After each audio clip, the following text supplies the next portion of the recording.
Yeah, thanks, Jared. Tonight's result is not only big in terms of the win-loss column, but also for the foundation that is being built here at New Mexico. Tonight's win is the first at home in nearly a full calendar year, and it's the first time that the Lobos have won back-to-back games in over 3 years and nearly 1,100 days. But after winning 4 games in 4 days to claim a Mountain West tournament title, the Lobos now know that they can beat anybody in the country. And they didn't come to Memphis just to walk, they came to dance. Yeah, you could say that the Lobos are clicking at the right time. Tonight marks a 5th straight win for this team by double digits inside of Mountain West play, and tonight's 34-point margin of victory is the highest for this program since 2012. It's UFC Fight Night, and Holly Holm is currently entering the octagon for the first time since March. The Preacher's Daughter is headlining this card against Brazilian fighter Mayra Bueno Silva. And the Artesia Bulldogs would do just that, extending their state record of titles to now 32, thanks to today's revenge win against the top-ranked Roswell Coyotes.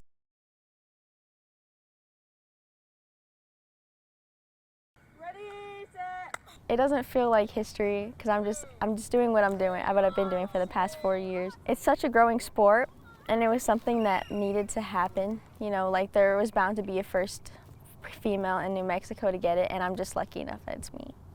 By committing to Mars Hill University in North Carolina, Amani Serta will become the first ever woman from New Mexico to play college flag football on an athletic scholarship. I'm just hoping that what I'm doing will inspire the next generation of girls, because all of us playing flag football grew up being told that we weren't allowed to play football and that it was a boys' sport.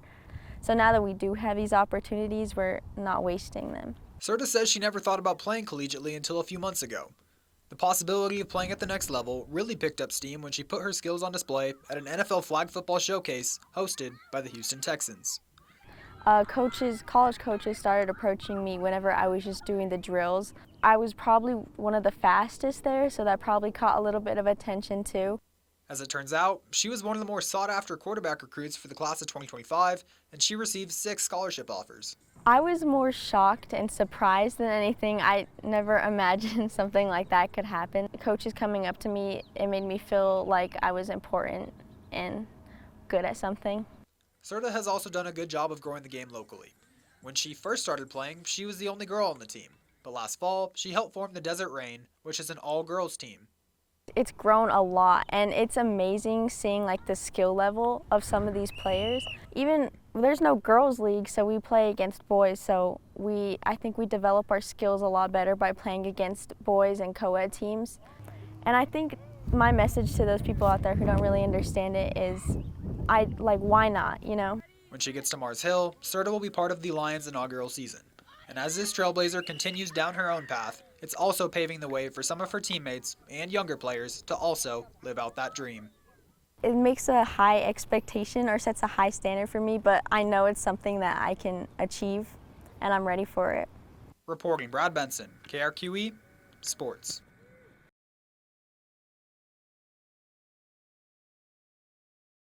There's few times that you come across situations where everything is aligned up perfectly, and I feel like that was very much the case here. He may have knocked New Mexico United out of the playoffs, but Dennis Sanchez is now tasked with a lot more than just bringing the black and yellow back to the promised land. Following his conference runner-up season as head coach of Las Vegas Lights FC, Sanchez is now learning the Somos Unidos mentality. New Mexico United is more than just a soccer club in Albuquerque and in New Mexico. It's a way for us to export New Mexico to the rest of the world, and it's really become a point of pride. And so we needed a coach that couldn't just lead us on the field, but also we knew could lead us in the community, could embrace the ethos. For me, this is always so much bigger than just sport, and this is how you utilize sport to give people joy and to make them excited about coming to games. On the pitch, Coach Sanchez brings a similar style of attacking that United supporters are accustomed to. In his 1 season as a head coach, Sanchez led a squad that ranked in the top 5 in the conference in goals scored and clean sheets. If I had to summarize it, we want to be the protagonists. We want to be in control of not only the ball, but also space. Pressure is a privilege. I know it was the best year in club history last year, and we're going to build upon that, but we're excited to do that, and we want to embrace having a target on our back.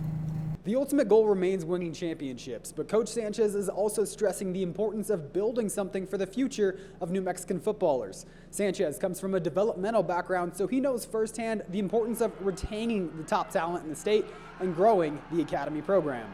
I've always felt that if a player is good enough, they're old enough. And so there is always something unique about bringing in local players. I think that they can be very much the heartbeat of your club, and I think the biggest thing that I can focus on right now is to be present, be in the moment, and really build a successful, championship-winning team here.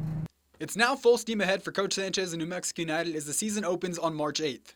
Reporting, Brad Benson, KRQE Sports.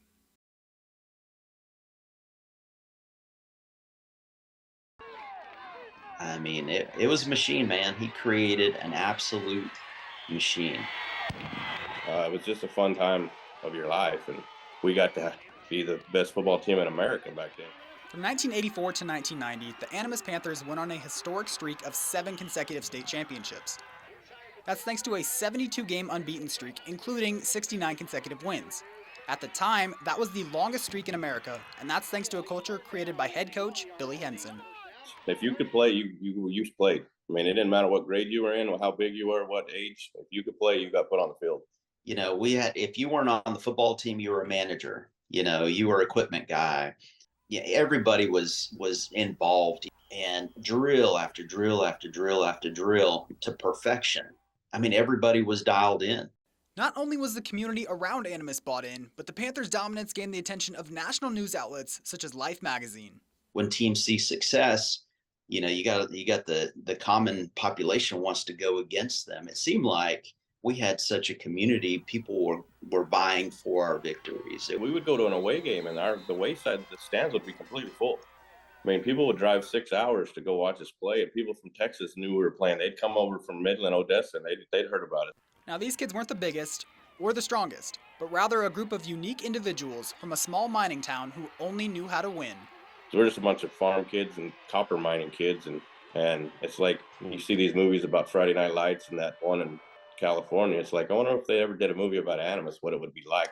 Now, over 30 years after that streak, the impact of those Animas teams resonates more than ever before. You're just a kid playing football, having fun, and I mean, we didn't really realize how big a deal it was till you're grown. And then you look back on it and go, man, that was a pretty big deal. To just be part of it was phenomenal. You know, everlasting through my professional career, through friendships, through everything.